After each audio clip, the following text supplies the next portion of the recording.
गरीब चहावाला सर्वांना वाटत होता 500च्या नोटा। हो, एखादा गरीब चहावाला जो रोज सकाळी गाडी ढकलत चहा बनवतो, लोकांना 2 घोट चहा देतो आणि दिवस संपवतो। पण जर हा चहावाला अनेक लोकांना चहासोबत 500 रुपयाच्या नोटा वाटू लागला तर तेही म्हणत घ्या ना, माझ्याकडे लय पैसा आहे। होय, हे ऐकायला वेड्यासारखं वाटतंय, पण ही घटना खरी आहे। जिथं गरीब चहावाल्याच्या टपरीवरून सुरू झालं काहीतरी असं ज्यानं देशभर खळबळ उडवली। बिहारच्या गोपाळगंज जिल्ह्यात एक साधा शांत गाव अमैठी खुर्द इथं राहत होता अभिषेक कुमार नावाचा तरुण।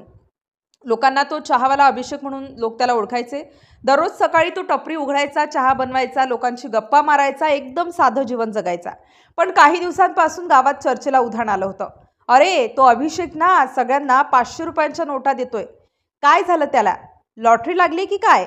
लोकही त्याच्याकडे ओघानं येऊ लागले। चहा प्या आणि घ्या ही नोट असं म्हणत तो प्रत्येकाच्या हातात पैसा ठेवायचा। लोक हसले, काहींनी घेतलंही, काहींना संशय आला, पण ही गोष्ट थेट पोलिसांपर्यंत पोहोचली। एक गरीब चहावाला एवढे पैसे कसे वाटू शकतो? सायबर डीएसपी अवंतिका दिलीप कुमार यांच्या टीमने गोपनीय माहितीवरून 17 ऑक्टोबरच्या रात्री त्याच्या घरावर छापा टाकला। पहिल्याच मिनिटाला अधिकारी थबकले। पलंगाखाली, कपाटात, किचनमध्ये सर्वत्र 500 आणि 2000च्या नोटांचे गठ्ठे। रोख रक्कम मोजली गेली आणि आकडा पाहून अधिकारीही अवाक झाले। 1,50,49,850 रुपये रोख, सोबतच 344 ग्रॅम सोने, 1.75 किलो चांदी आणि 85 ATM card, 75 passbook, 28 chequebook, 3 mobile, 2 laptop आणि एक आलिशान कार। तपास पुढे सरकत गेला आणि पोलिसांच्या डोळ्यातून झोप उडाली। हा गरीब चहावाला काही साधा नव्हता, तो एक मोठा सायबर क्राईम नेटवर्कचा म्होरक्या होता। होय, जो दिवसा चहा विकायचा, तो रात्री ऑनलाईन फसवणुकीचं जाळं विणायचा। तो आणि त्याचा भाऊ आदित्य कुमार दोघे मिळून भारतभर सायबर गुन्ह्याचं नेटवर्क चालवत होते। अभिषेक दुबईहून या रॅकेटचं समन्वय करत होता, तर आदित्य भारतातून व्यवहार सांभाळत होता।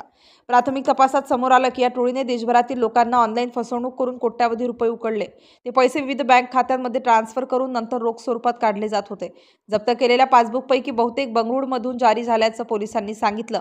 म्हणजे हे नेटवर्क फक्त बिहारपुरतं मर्यादित नव्हतं, तर राज्याबाहेर आणि कदाचित आंतरराष्ट्रीय रस्त्यावरही सक्रिय होतं। या प्रकरणात आता आयकर विभाग आणि एटीएस देखील उतरले आहेत। पैशांचा स्रोत आणि सायबर दुवे तपासले जात आहेत। अभिषेक आणि त्याचा भाऊ आदित्य दोघांना अटक करण्यात आली आहे। दोघांकडून गेल्या 2 दिवसांपासून चौकशी सुरू आहे। पोलीस त्यांचे मोबाईल, लॅपटॉप आणि खात्यांचा डेटा तपासत आहेत आणि प्रत्येक नव्या डेटामध्ये उलगडतायत आश्चर्यचकित करणारे पुरावे।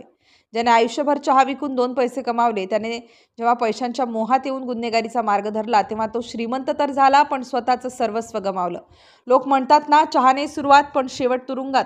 आज त्या अभिषेकच्या टपरीवर कुलूप आहे आणि गावकरी अजूनही म्हणतात, अरे, गरीब चहावाला एवढा श्रीमंत कसा झाला? पण खरी गोष्ट फक्त पोलीस फाईलमध्ये लिहिली आहे। सायबर क्राईमचा चहा, ज्यात लाखोंचा गुन्हा उकळत होता। गरीब चहावाला सर्वांना वाटत होता 500च्या नोटा आणि त्याने वाटलं होतं संपत्तीचं सुख, पण शेवटी मिळालं फक्त हत्यार, हवालदार आणि हवालती।